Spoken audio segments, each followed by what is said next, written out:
Bismillahirrahmanirrahim.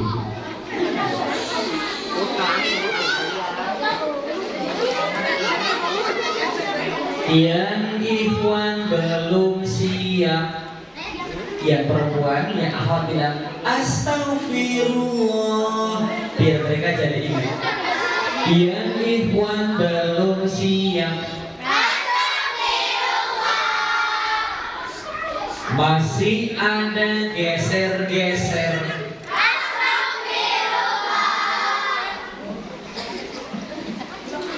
yang akhwat senyum sendiri, sedang kumat. Yang akhwat kurang rapi, ikhwan akhwat sudah rapi. Ikhwan akhwat sudah siap. Ajari, ternyata sudah siap. Squidward. Daun salam, daun suci. Yang semangat jam salam, saya doakan semoga naik haji. Assalamualaikum warahmatullahi wabarakatuh.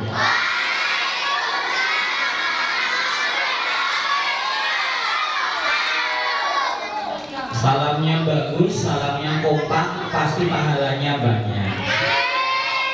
Beneran. Supaya pahalanya makin banyak, salamnya akan saya ulang satu kali lagi.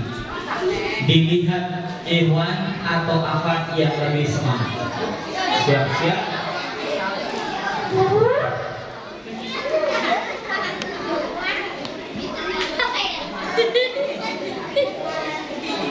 Assalamualaikum warahmatullahi wabarakatuh.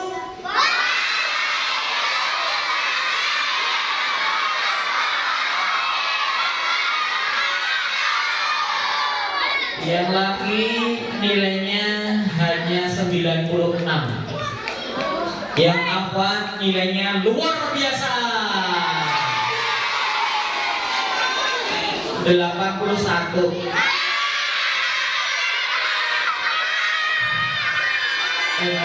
Semangat ya. Tapi seluruhnya salam sudah bagus.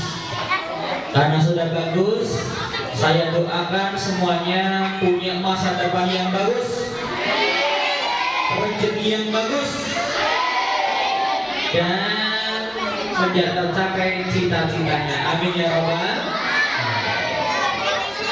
Alhamdulillah wassalatu wassalamu ala rasulillah, la haula wala quwwata illa billah.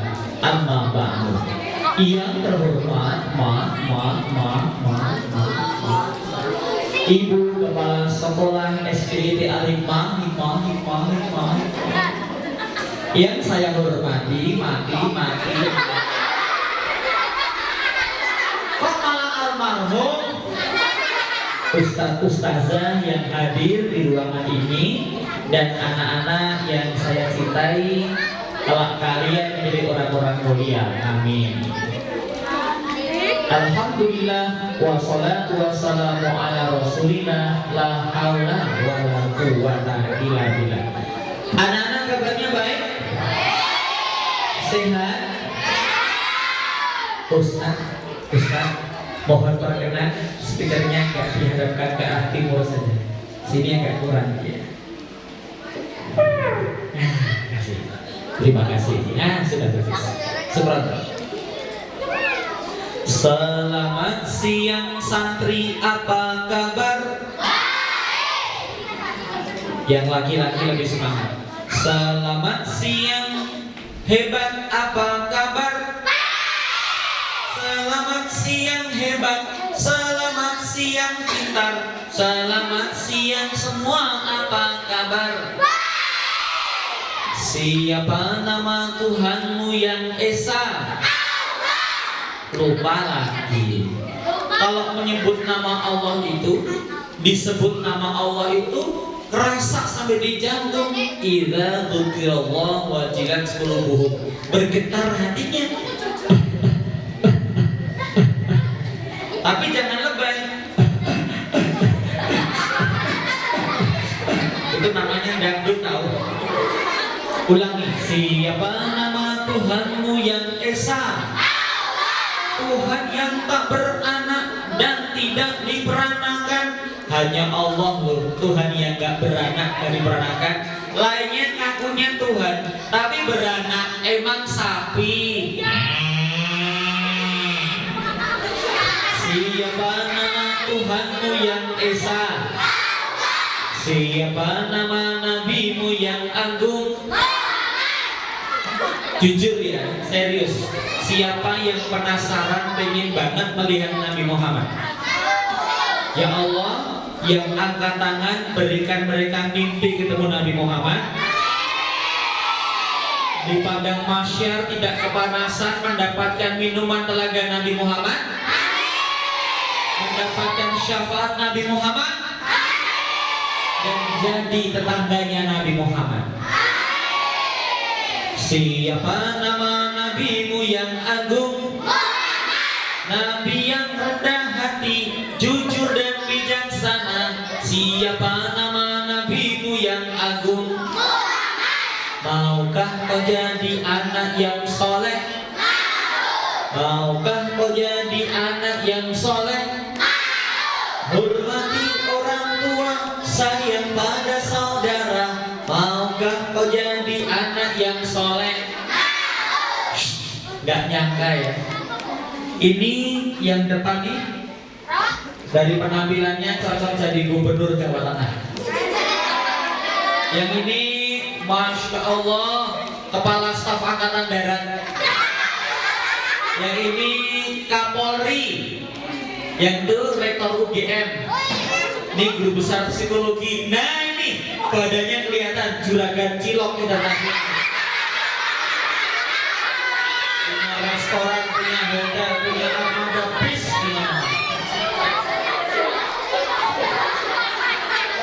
Adik-adik sehat? Sehat? Semangat?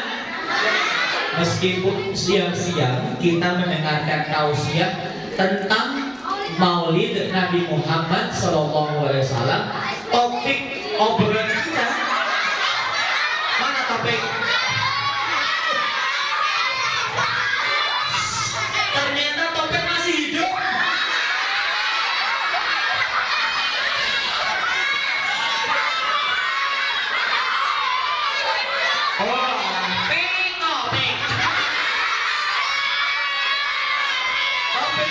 Saya doakan jadi orang kaya. Tepuk satu, tepuk dua. Temennya nyamber aja pokoknya. Baik. Teman-teman semuanya.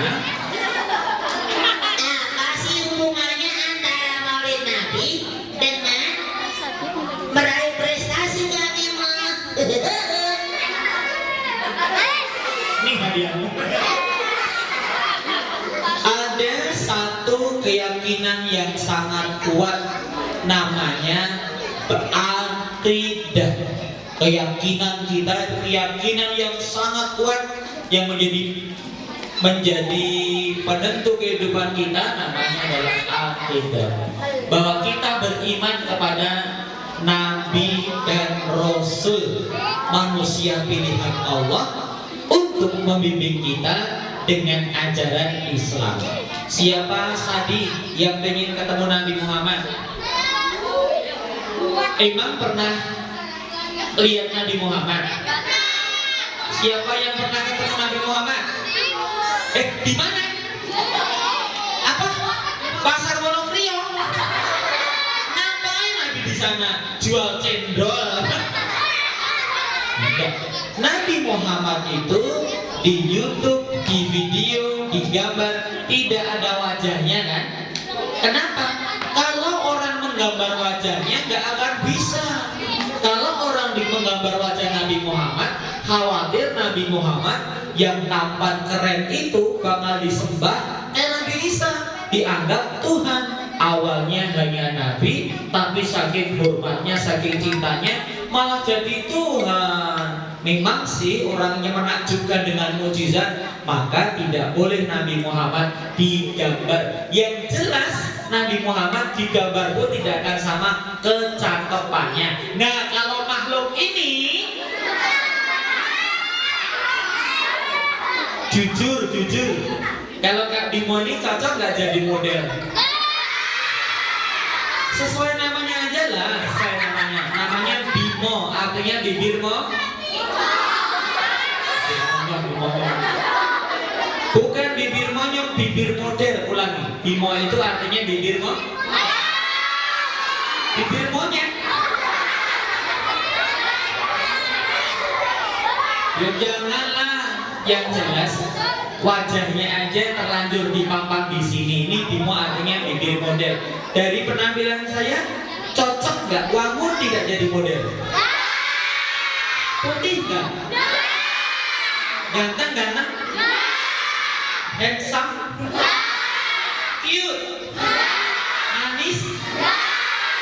Kalian tertipu karena saya benar-benar pernah jadi model. Pada waktu umur 19 tahun jadi model dalam acara pelatihan perawatan jenazah. Ternyata Kak Bimo disuruh tidur, dikasih kain kafan jadi pocong kok. Ngeri. Supaya nggak penasaran ya, dengarkan baik-baik. Di dalam riwayat Nabi Muhammad yang lahir 12 Rabiul Awal di tahun gajah atau 53 tahun sebelum hijrah, diriwayatkan orangnya tampan, gagah tampan, lebih tampan dibandingkan artis Amerika, Hollywood India, orang-orang Cina, orang Jepang atau dari Korea, apalagi orang Perindapan.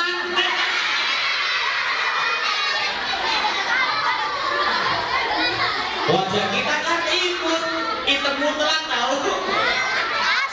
Nah, perhatikan, jangan salah idola. Kalau kamu salah idola, nanti masuknya bukan ke surga malah neraka loh.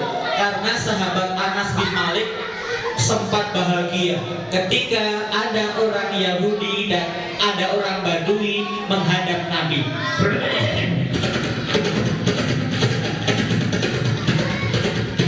Setelah duduk bertanya, "Ya Rasul, kapan hari kiamat tiba?"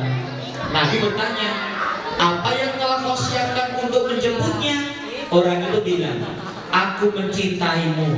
Nabi bilang, "Engkau akan bersama dengan orang yang kamu cintai." Orang itu bahagia, "Aku mencintaimu Nabi, meskipun amalku tidak banyak, aku nanti bersama di surga." Insya Allah. Sahabat Nabi Anas balik, "Aku sangat bahagia mendengarkan jawaban Nabi Muhammad.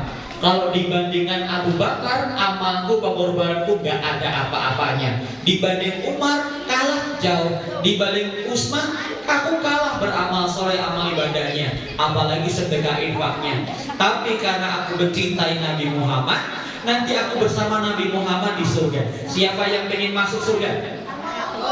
Siapa yang ingin sekeluarga masuk surga? Siapa yang ingin paling cepat masuk surga? Syaratnya mati dulu. Selamat meninggal. Enggak, yang tanpa hisab, tanpa azab. Nabi Muhammad belum selesai. Masih penasaran kayak apa Nabi Muhammad? Saya ulang. Orangnya gagah, pas gagah. Tidak ketinggian, tidak pendek, tidak kurus, tidak gendut. Badannya proporsional. Kulitnya putih mutiara, asli. Betul nggak? Lain sama artis Korea, putihnya pucat karena oplas, betul? Operasi plastik kresek, plastik ember, plastik basreng lagi. Tapi Nabi Muhammad itu asli, kulitnya putih mutiara, matanya binar, warna hitamnya tegas, alisnya alisnya tebal, celahnya indah, hidungnya manjur, giginya celahnya bercahaya. Lagi bisa ya? Habis ngomong. Nabi Muhammad itu pundaknya gagah, belikatnya kokoh, ya, keringatnya lebih wangi dibandingkan misik ambar kasturi. Padahal nggak pakai baygon. Iya iyalah. Nabi Muhammad selain gagah, perutnya teman-teman, perutnya six pack. Bapakmu perutnya one box. Pantesan adikmu seneng banget adikmu trampolin di perutnya bapak. Yang perempuan kadang gemes sama bapaknya tau, perutnya diremes ya selain. Yang laki-laki juga penasaran, udelnya bapak jadi popin.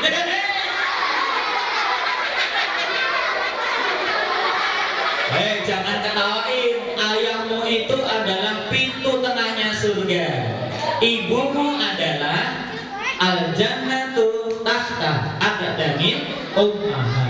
Surga itu terletak di bawah telapak kaki ibu. Tapi untuk menapak ke surga, surga itu pintu tengahnya adalah berbakti pada ayah.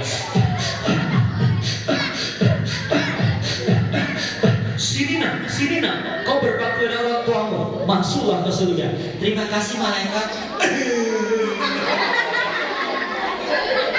Tahu nggak? Yang kering juga ada. Jadi Nabi Muhammad itu adalah sebagus-bagus wajah. Dengan Nabi Yusuf saja Nabi Muhammad ini lebih tambah sama tambahnya dengan Yusuf. Bedanya kalau Nabi Yusuf itu orangnya tampan aja. Nabi Muhammad orangnya berwibawa. Nabi Muhammad lewat Selokerto. Orang-orang pada, Nabi Muhammad ahlan wa sahlan, mencintaimu lebih daripada istri, suami, anak kami. Silakan Nabi, hormat. Tapi kalau Yusuf yang datang, laki-lakinya langsung kicap, langsung minder. Yang perempuannya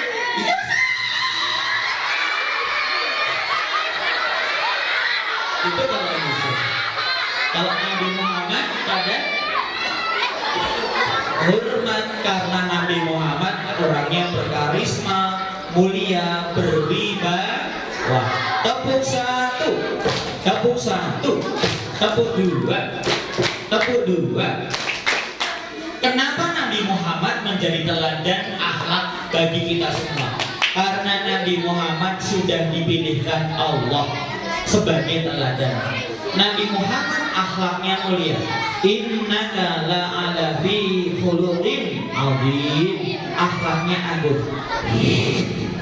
Pinter-pinteran putra-putri ikhwan akhwat. Duduk rapi. Siap disunat.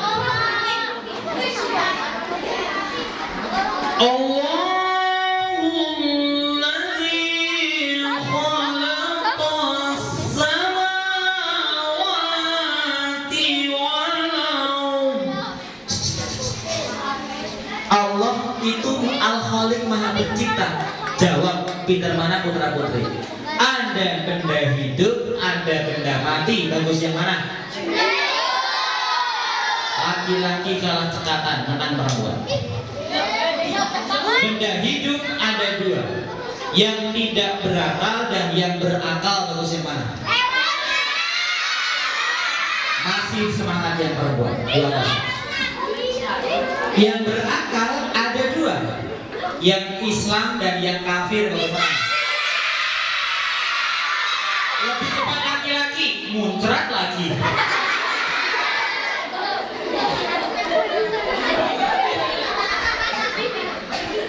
Yang Islam ada dua, soleh sama yang awam. Yang soleh ada dua, solehnya orang biasa dan solehnya para nabi. Seimbang, equal. Nabi itu ada dua, nabi yang biasa dan nabi yang jadi rasul.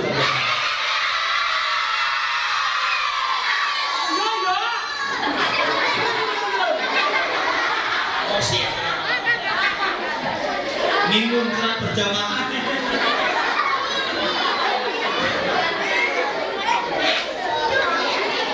Rasul itu ada dua. Rasul yang biasa sama yang ulul asmi, bagus namanya. Ulul asmi ada 5. Nuh, Ibrahim, Musa, Isa, Muhammad. Dari 5 orang ini dibagi 2. Ada yang ulul asmi aja dan ada yang uswatun hasanah. Bagus ya? Uswatun hasanah ada 2. Nabi Ibrahim dan Nabi Muhammad. Karena lakum fi Ibrahim uswatun hasanah. Laqad kana lakum fi Rasulillahi uswatun hasanah. Di antara Muhammad Ibrahim siapa yang paling sempurna?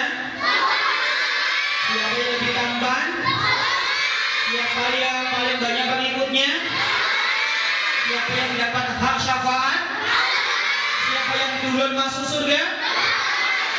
Pantas Nabi Muhammad kita sholawatin, kita puji, kita hormati, dan Nabi Muhammad jadi teladan bagi kita. Wa ma arsalnaka illa rahmatan lil alamin.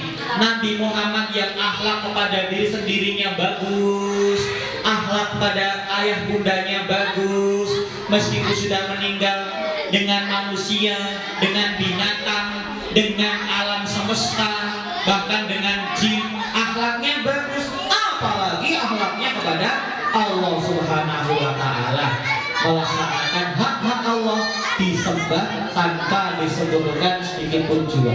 Tepuk 1, tepuk 1, tepuk 2, tepuk 2.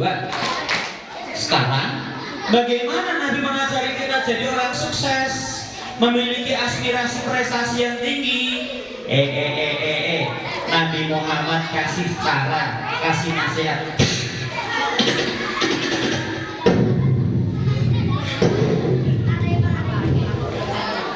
Apa Kak Bima?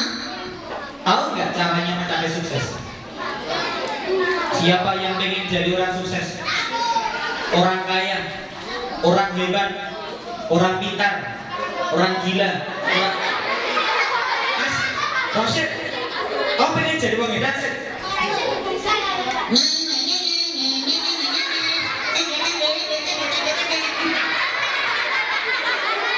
Oh, Rainbow itu sukses loh, jadi miliarder loh, gara-gara tepuk 1, tepuk 2. Dengar baik-baik, catat, nanti tanya Ustazah. Untuk mencapai kesuksesan hidup, maka Nabi Muhammad menasihatkan, capailah dengan ilmu. Ulangi ya, Nabi bilang begini, Man arada dunya falaihi bil ilmi. Siapa yang hendak menggapai dunia, capailah dengan ilmu. Wa man arada al-akhirah, siapa yang sukses akhir ke surga, falaihi bil ilmi, maka dengan ilmu mencapainya. Wa man aradahuma, siapa ingin dunia akhirat kedua-duanya, falaihi bil ilmi, maka dengan ilmu. Karena dengan ilmu Allah akan tinggikan derajat orang yang beriman dan berilmu, derajatnya lebih tinggi dibandingkan yang gak beriman atau gak berilmu, atau hanya beriman tapi kurang ilmu, punya ilmu tapi gak beriman. Inna lillahi wa inna ilaihi raji'un. Yarfa'illahu alladhina amanu minkum waladhina utul ilma darajat. Sekarang adik-adik, agamanya apa? Islamnya asli atau palsu? Islamnya asli atau palsu? Imannya kuat apa lemah? Saya cek ya, jawab. Siapa pencipta langit? Allah. Yes. Siapa pencipta bumi? Siapa pencipta laut, pencipta angin, pencipta api? Tuhan kita Allah. Karena Allah mencipta kita, maka hanya pada Allah kita menyembah dan hanya Allah kita mohon pertolongan. Ihdinas siratal iyyaka na'budu wa iyyaka nasta'in. Sekarang pertanyaannya, sudah iman kan? Punya ilmu belum? Siapa yang pengen jadi orang sukses? Siapa yang pengen jadi orang kaya? Saya doakan semoga jadi orang kaya. Saya doakan sekolahnya lancar. Bilang amin. Saya doakan keluarganya bahagia.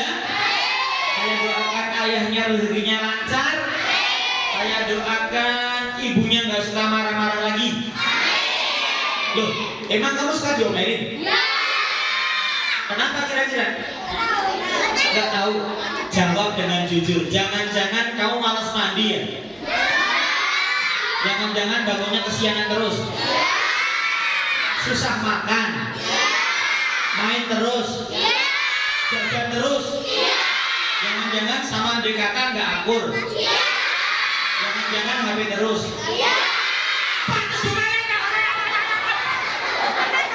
Mosi aku ingat anakku sendiri? Sama aja bos. Pasti ada alasannya ibu marah tuh. Sekali diingetin nggak bener, dua kali ingetin nggak marah, nggak bener juga nggak berubah. Akhirnya terpaksa ya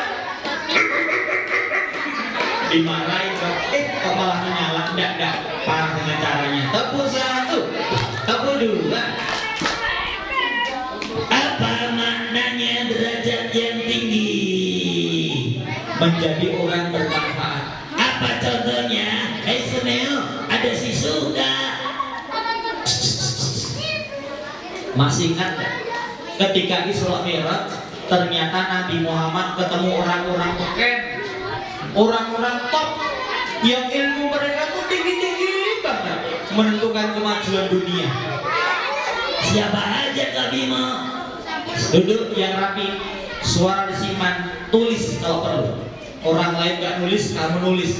Nanti akan ingat memiliki aspirasi yang tinggi, menjadi orang yang berprestasi. Yes. Siapa mereka? Nabi Muhammad naik ke langit. Naik ke langit mendekat pada Allah dengan ilmu. Langit satu Nabi Adam, langit dua Nabi Isa, langit tiga Nabi Yusuf, langit empat Nabi Idris, langit lima Nabi Harun, langit enam Nabi Musa. Yang tertinggi ilmunya ternyata Nabi Ibrahim alaihissalam. Ini adalah level, ini adalah hierarki ilmu. Maksudnya? Langit satu, ternyata ada Nabi namanya Nabi Adam. Ya kan tuan topik? Nah, Nabi Adam tuh imannya luar biasa, jangan diterangkan dia Nabi dan Rasul. Tapi teman-teman tahu nggak ilmunya Nabi Adam apa?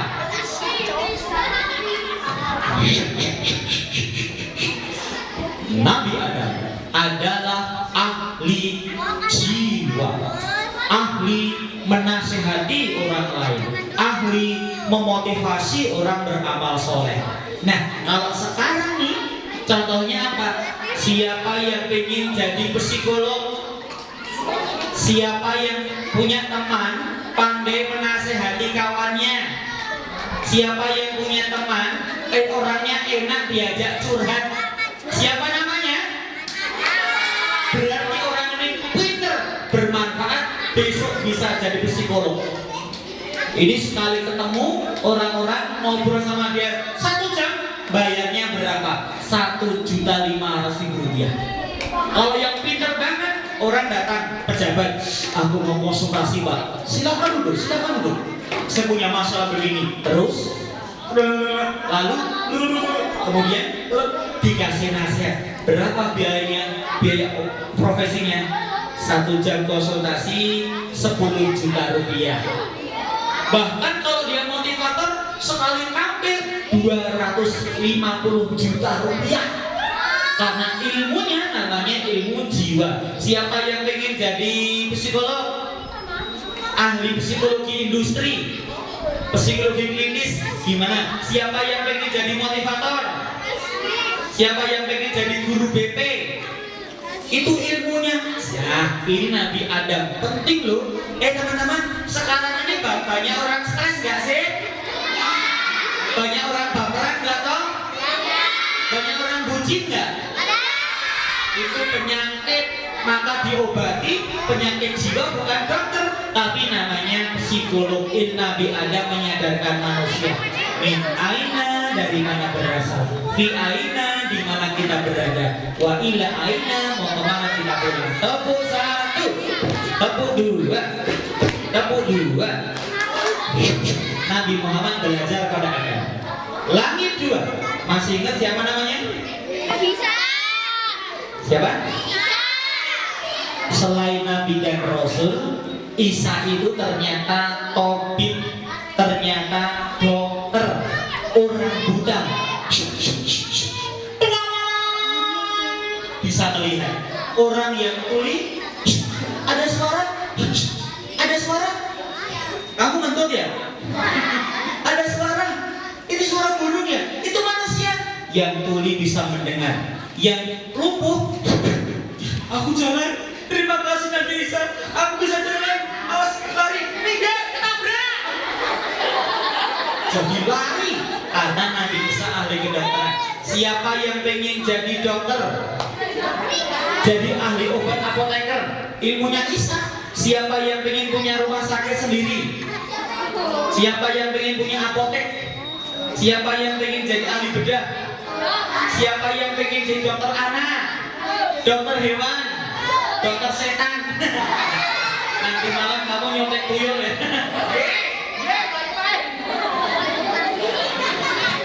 Dokter itu ilmu penting, maka dihargai sebagai prestasi, cita-cita, maka dia namanya adalah Nabi Isa, idolanya. Langit 3, keren nih, langit keren.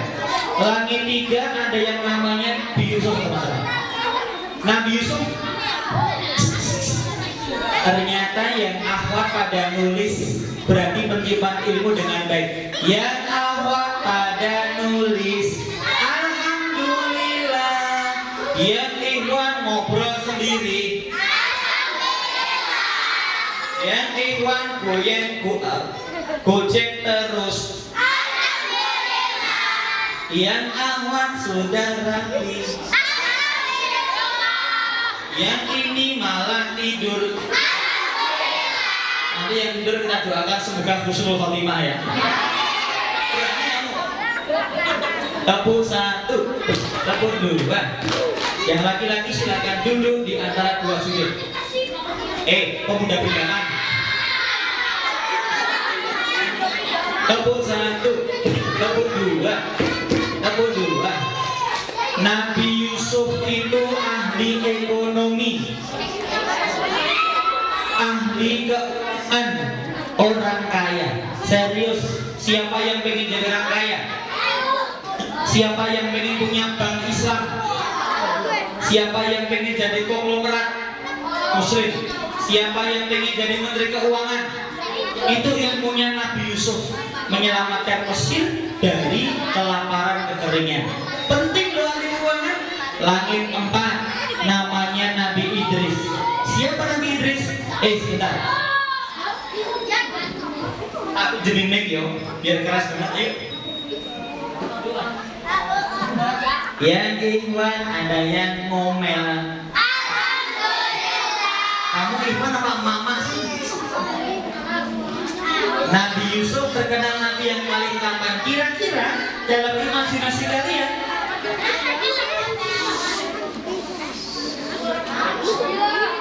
kira-kira Kak Bimo dengan Nabi Yusuf tampan siapa? Kalian jangan ngarang toh. Lihat dulu yang jelas ke depan. Kak Bimo sama Nabi Yusuf cakep siapa? Kak Bimo sama Teh Hyuk cakep siapa? Kak Bimo sama Raffi Ahmad cakep siapa? Kak Bimo sama Jimin cakep siapa? Kak Bimo sama Topik cakep siapa? Kak Bimo sama Monyet cakep mana? Bimo sama Sapi cakep siapa? Kalau aku kalah sama Sapi, cakep aku namanya apaan?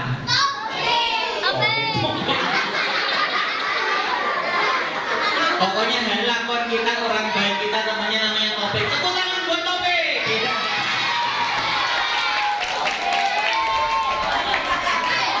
Tepuk satu, tepuk dua. Siapa tahu nanti Ustadz Topik jadi kepala sekolah SDT Al Hikmah. Tepuk satu, tepuk dua. Langit 4 namanya Nabi Idris. Nabi Idris itu adalah ahli ilmu, penemu huruf angka, namanya Nabi Idris. Dia menulis suhuf kitab ajaran Nabi Adam menjadi sebuah tulisan, namanya Nabi Idris. Aslinya namanya Manuh, tapi karena pembelajar otodidak maka namanya menjadi Idris. Ternyata dia ahli bela diri, woi. Jago bela diri sendirian, lawan 30 preman menang.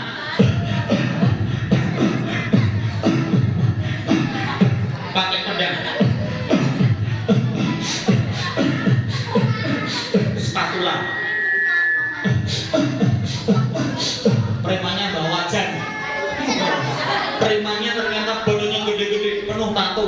Yang depan tatonya SpongeBob, yang belakang Doraemon, katanya Son the Six, badannya Hello Kitty. Ternyata preman rawangele.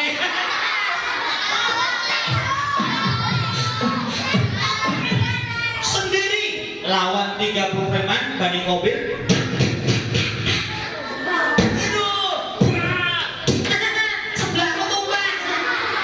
Dapat dikalahkan dengan mudah Nabi Idris alaihissalam, dan juga ahli tata kota, planologi, bikin kota pertama untuk Bani Habil. Alhamdulillah Rabbil alamin. Langit 6, langit 5, langit 5, Nabi Harun, ahli komunikasi, juru bicara Musa, ngomongnya terampil, bagus kata-katanya, Nabi Harun. Siapa yang ingin jadi ahli komunikasi kayak Nabi Harun?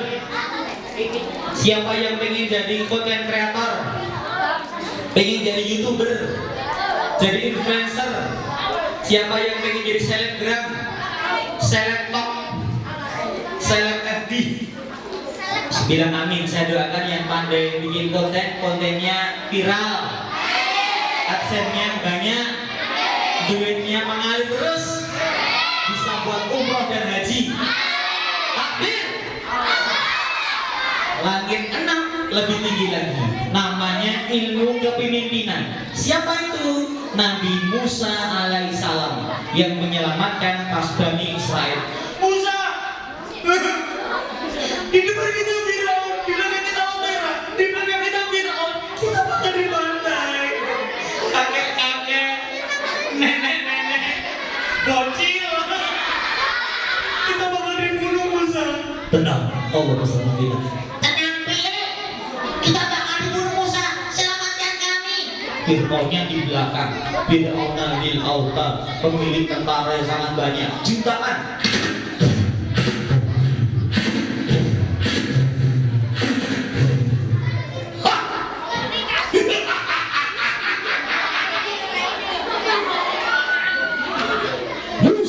Sudah ketakutan.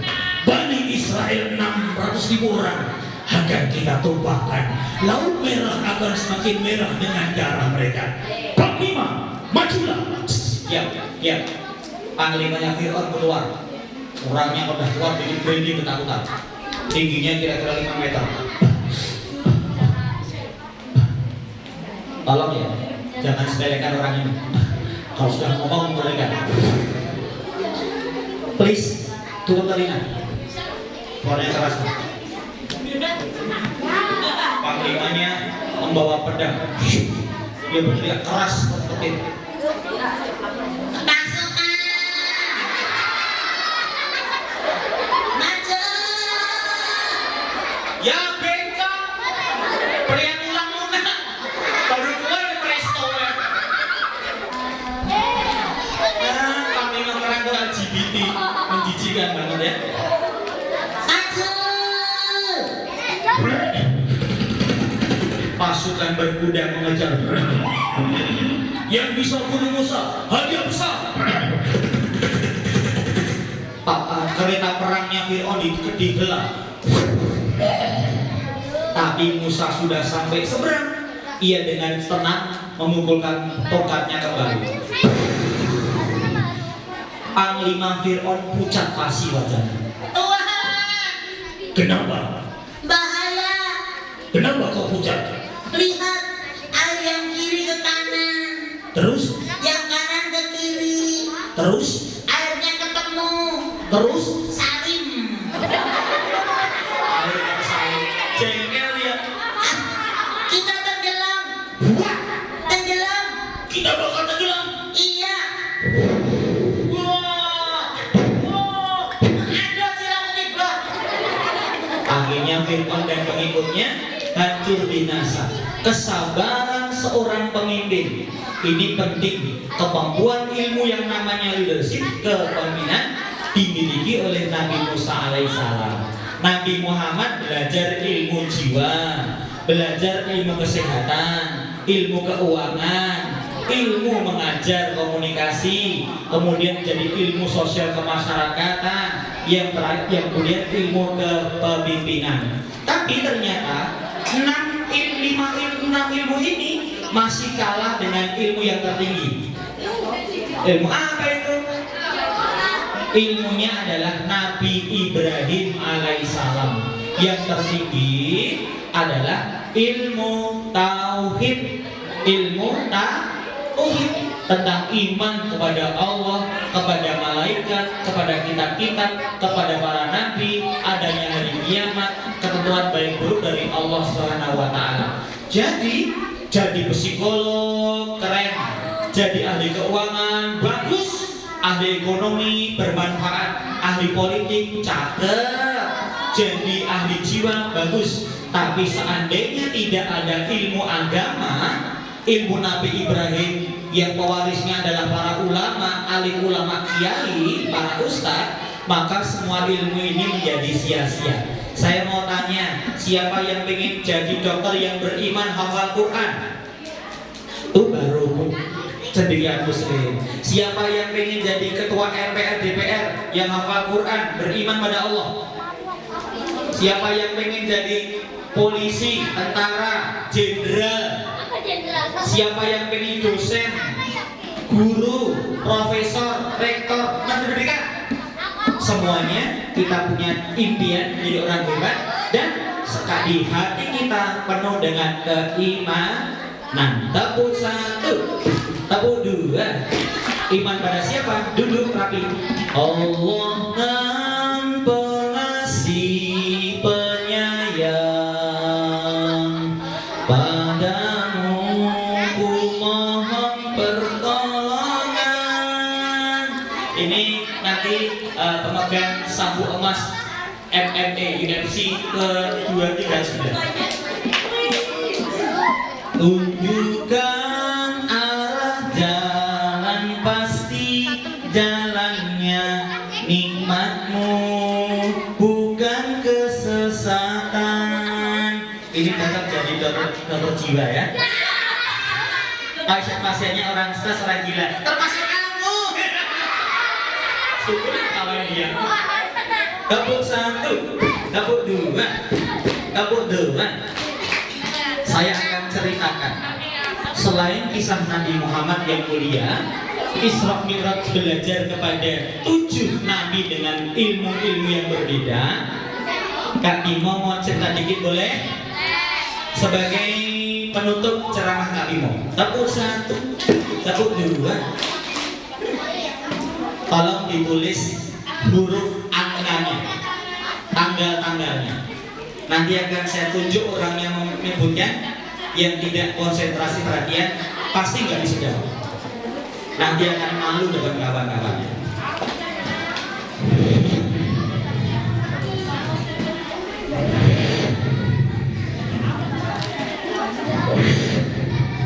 Kisah sukses seorang guru menaklukkan ribuan tentara musuh. Siapa dia? Tanggal 27 September tahun 45 di Laut Jawa ada ratusan kapal perang mendekati Jakarta, Semarang, dan Surabaya.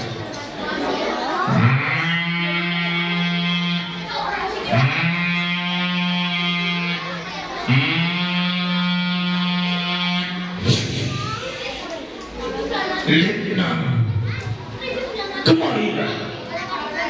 Aku akan berikan perintah pada kalian. Siap Yogo. Indonesia yang masih ujung-ujung ini akan kita hancurkan sekarang. Kita akan letakkan, kita tangkap pemimpinnya. Belanda datang lagi.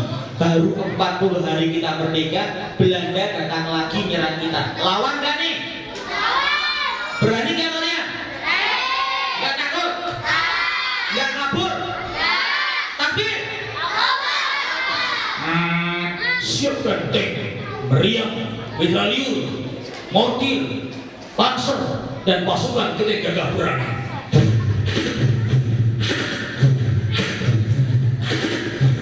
Tak lama kemudian mereka menyerang kota Jakarta. Lari! Kabur!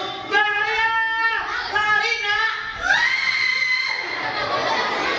Ada yang lari sembunyi di masjid, ada yang masuk bawah lapak-lapak dagangan, ada yang sembunyi di WC. 60 orang. Ada yang lari kenceng banget, nabrak orang gila. Maaf ya, aku nabrak kamu.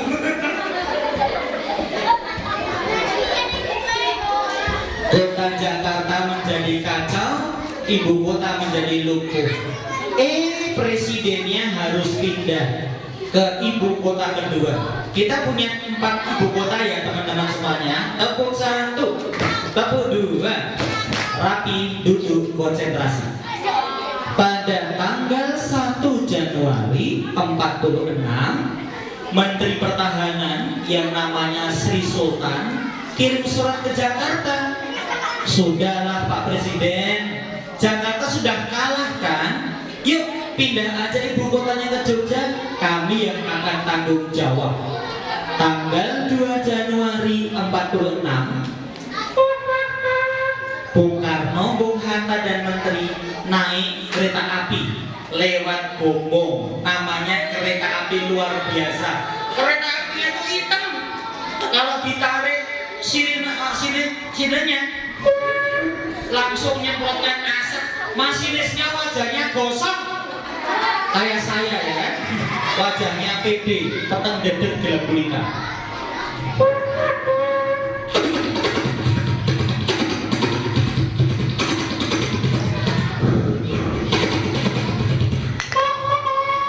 Tanggal 3 Januari 46 sampailah di kota Yogyakarta, disambut dengan Pagi Merdeka rakyat Indonesia. Merdeka! Merdeka! Allahu Akbar! Pak Karno-nya jalan. Yuk tepuk tangan bareng-bareng supaya kita semangat. 1, 2, 3.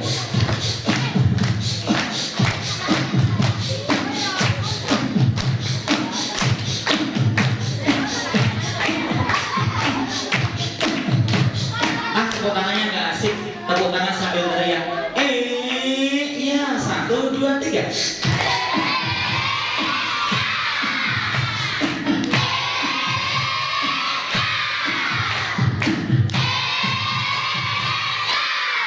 Gak usah gini-gini ngapa? Kepala dugem di belakang. Nah, tinggallah Pak Karno di Yogyakarta selama 3 tahun guys.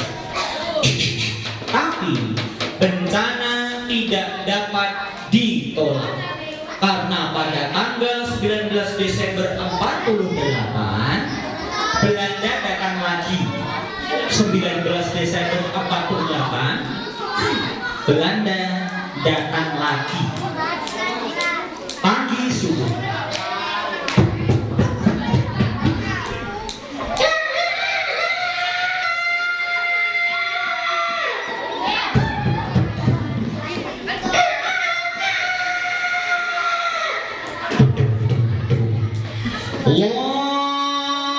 Allahu Akbar,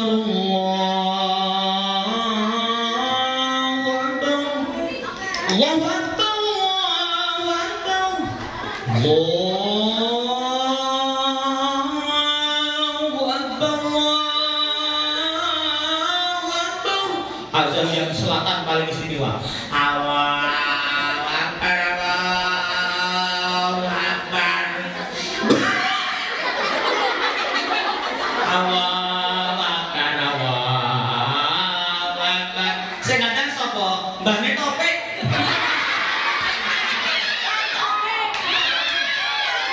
Topik teman saya nasihatin. Tepuk satu, tepuk satu, tepuk dua, tepuk dua. Ngapa mbok? Ada suara pesawat. Ya, ada suara pesawat ya? Itu pesawat siapa mbak? TNI atau Belanda? Indonesia kimi ndelok pesawatnya.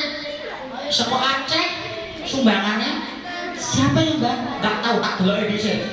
Si mbahnya keluar pagi-pagi lihat langit, ternyata ada ratusan pesawat. Masya Allah!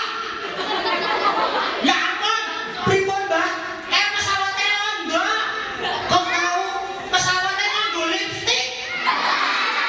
Apa maksudnya? Ternyata pesawatnya cocok merah, namanya pesawat Mustang dan Kitty Hawk. Ini Hello Kitty. hati-hati. Ima. Ini ayo ngungsi.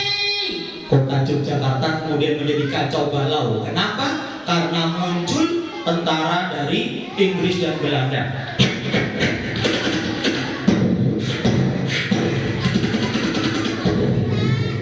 Kota menjadi kacau. Ada seorang ustaz kiai yang menjadi jenderal teman-teman. Namanya Sudirman. Orangnya rumahnya mana? Rumahnya di situ tuh, seberang Senkor. Mana? Purbalingga. Kan di situ kan. Ngomongnya kayak dengan kalian kan. Pak Dirman ini jadi tentara, perang nggak pernah kalah. Kamu kan juga ini kalau berantem nggak pernah kalah kan? Lawan anak TK, ya? Atau malah kalah? Tepuk satu, tepuk satu. Pak Dirman naik mobil menghadap Pak Karno. Paru-parunya tinggal separuh teman-teman. Karena TBC dioperasi tinggal separuh. Satunya mati, bahaya nih, bisa muntah darah. Bapak Presiden, pimpin kami gerilya. Karena Anda pernah berjanji jika setelah Belanda menyerang akan pimpin gerilya. Pak Karno bikin kecewa Pak Dirman. Ternyata nggak jadi perang Pak Karnonya. Tidak Pak Dirman, saya berunding aja sama Belanda. Tapi nanti ditangkap, mereka licik. Setiap berunding ditangkap dan dibuang. Nggak apa-apa, Bapak yang perang gerilya, aku yang akan berunding. Pak Dirman keluar rumah, keluar besar negara, dan ternyata benar katanya berunding. Soekarno ditangkap, dibuang di Pulau Bangka, namanya di Bukit Menumbing. Saya pernah ke sana di Mentok Bangka.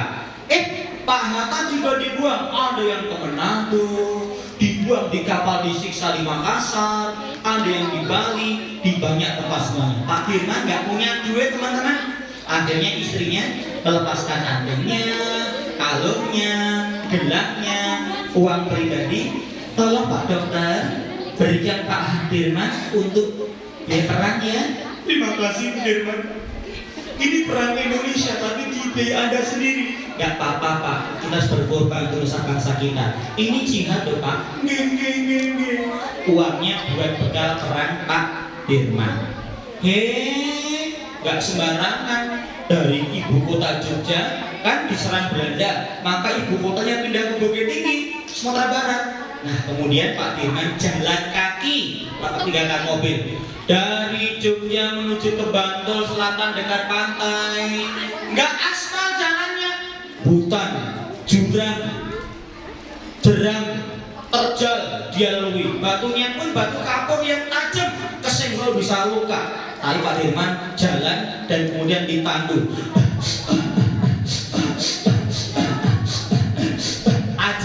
Ajaib. Pak Dirman pernah nggak pernah kalah. Ternyata punya rahasia. Tulis. 3 rahasia Sudirman. 3 rahasia Sudirman sehingga hidupnya beruntung, dijaga Allah dan sukses. Apa itu? 1. Menjaga wudhu. Meskipun nggak sholat, Pak Dirman dalam keadaan berwudhu, teman-teman. Batal wudhu, sholat lagi, jalan lagi. Di kampung sana batal lagi, wudhu lagi. Meskipun nggak keadaan sholat, selalu dalam keadaan suci lahir dan batin di hadapan Allah. Kalau kita wudhunya kapan? Mau sholat aja kan? Pak Dirman enggak, tetap jaga wudhu. Nabi Muhammad dan para sahabat juga begitu, jaga wudhu, menggantung wudhu namanya. Kedua, rahasia. Kenapa Sudirman selalu beruntung dan sukses, menang perang terus, nggak pernah kalah? Kedua, karena sholat awal waktu, disiplin waktu, sholatnya awal waktu. Perang terjadi,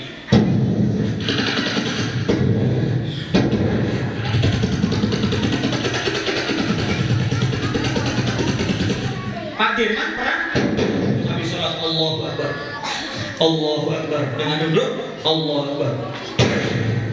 Allah. Kadang-kadang harus menembak karena musuh mendekat, dia sholat, gantian jaga di tentaranya. Yang ketiga alasannya, kenapa Pak Dirman sukses hidupnya? Karena menjaga keikhlasannya. Membela nusa bangsa itu selain tugas, ini adalah amar ma'ruf nahi mungkar. Mungkar yang paling besar apa itu? Penjajahan. Kemungkaran yang paling besar adalah penjajahan. Man ra'a mungkaran wal yughayyir biyadihi. Siapa lihat kemungkaran maka ubahlah dengan tanganmu. Fa illam yastati, jika nggak bisa maka dengan lisanmu. Jika nggak bisa maka dengan hatimu. Nggak setuju. Pak Dirman dengan kekuatannya. Dengerin. Berapa jauh Pak Dirman jalan kaki? Dengerin. 3 alasan sudah disampaikan. Alasan sukses berprestasi. Gak ada yang melebihi Pak Dirman dalam peperangan prestasi. Pak Dirman jalan kaki sejauh 1006 km. Itu sama dengan jalan kaki dari Banyuwangi, Jawa Timur sampai Cirebon. Jalan kaki, bukan jalan aspal, sandal, sepatunya jebol, dadanya sakit, paru-paru yang sangat lemah karena TBC tinggal separuh. Kena malaria lagi. Hujan, dikejar-kejar bus Belanda, lari sembunyi, tiarap, lari lagi. Mata-mata, ya, salah serangan oleh teman sendiri, banyak pengkhianat. Pak Dirman jalan kaki dari Jogja ke Wonosari, ke Pracimantoro, Wonogiri, lalu ke Ponorogo, Jawa Timur, ke Trenggalek, Tulung Agung, naik puncak gunung namanya Gunung Wesi Kediri. Dalam keadaan yang nyerang mesti gagal, yang mau nangkap nggak bisa. Allah selalu jaga Pak Dirman. Sudah di depan mata, mana Pak Dirman? Mana Pak Dirman? Pak Dirman itu baca Quran, hatinya berzikir pada Allah. Mana Dirman? Nggak ada. Mana Dirman? Nggak ada. Belanda udah masuk rumah itu mengepung, nggak ada orangnya kok. Ada. Mana? Itu bukan. Belandanya malah bilang bukan. Kau bohong ya? Mata-matanya diseret keluar, ditembak sama Belanda sendiri. Padahal Pak Dirman ada di situ. Ini penjagaan dari Allah. Itu namanya ma'unah, pertolongan dari Allah Subhanahu wa Ta'ala.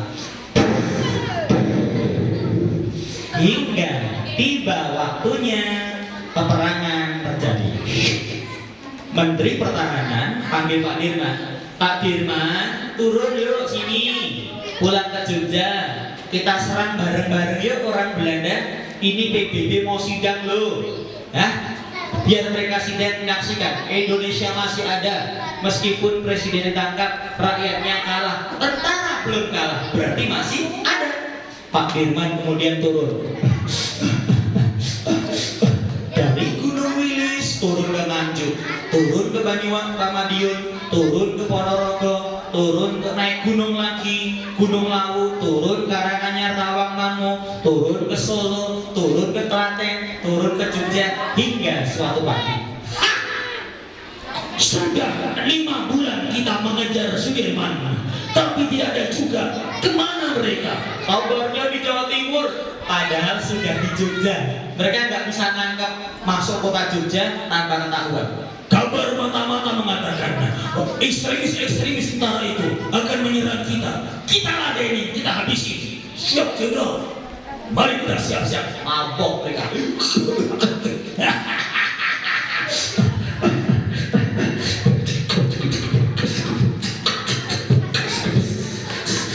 Kemudian mereka mabok, siap-siap. Pak Dirman sudah siap sama tentara. Ustadz, kiai, alim ulama, santri, guru, buruh, pedagang, petani sudah siap-siap bantu.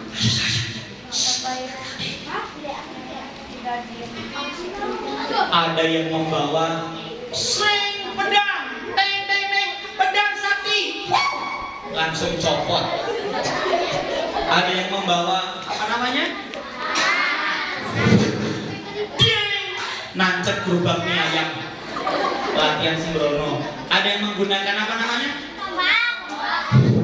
Sling, nembus pintu WC. Yang kasihan yang baru jongkok di WC. Ada yang bawa pisau, ada yang membawa garpu, dan ada yang membawa senjata paling ruji berbahaya. Apa itu? Peniti, khusus melawan musuh gendut coblos kempes. Coblos kentangnya meletus. Perang terjadi ketika jam 6 pagi pergantian jaga. Siap. Malamnya doa, tahajud, zikir.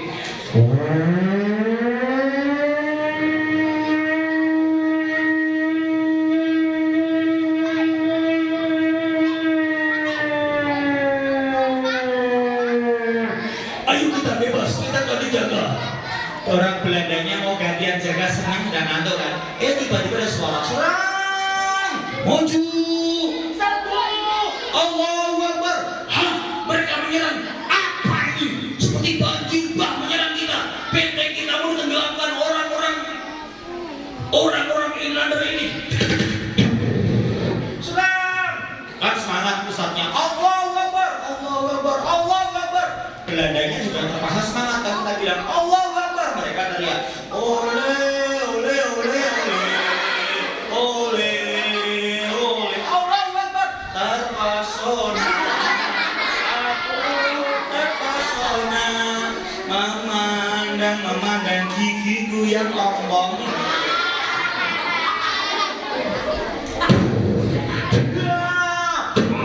Pesawatnya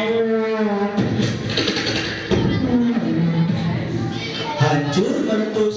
Perang tanggal 1 Maret 49 dan akhirnya Belanda kalah dalam perang 6 jam. PBB yang memantau Indonesia terbelalak matanya. Indonesia masih ada. Langsung mereka sidang, hasilnya Belanda Inggris harus tinggalkan Indonesia.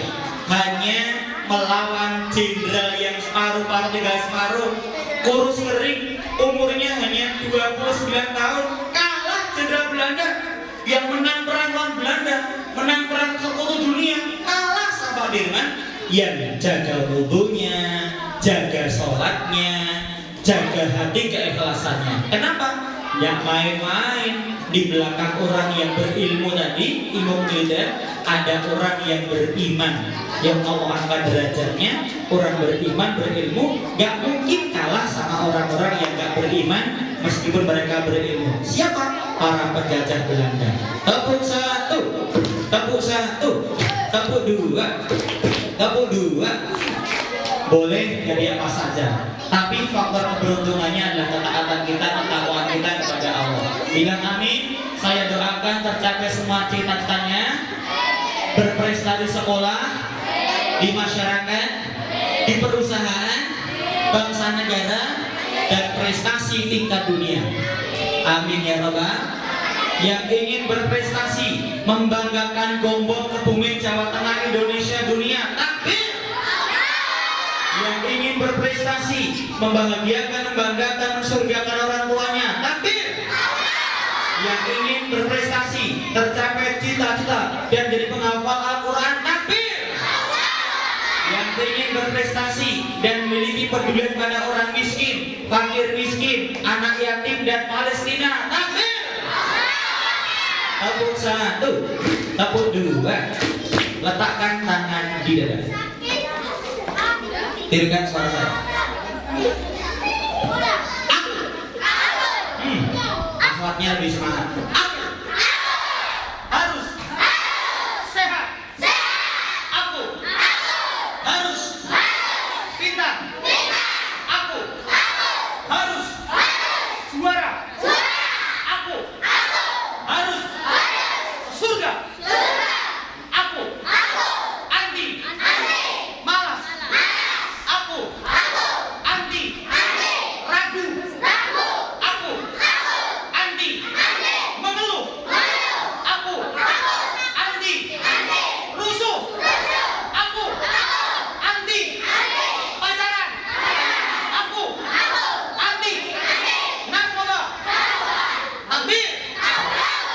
Terima kasih. Hari ini saya akan berikan hadiah untuk teman saya, Mas Taufik.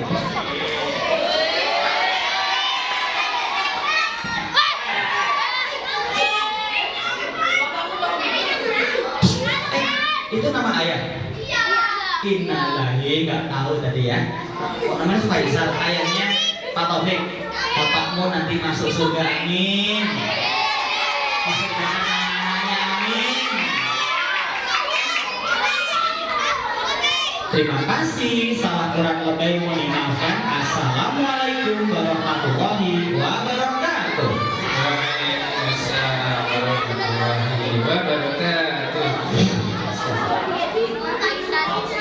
Bilang apa kepada Kak Dimo? Terima kasih Kak Dimo. Ya. Alhamdulillah teman-teman, kita sudah mendengarkan kisah yang tadi sangat apa ya, sangat hebat ya, sangat menginspirasi kita semua. Baik, untuk selanjutnya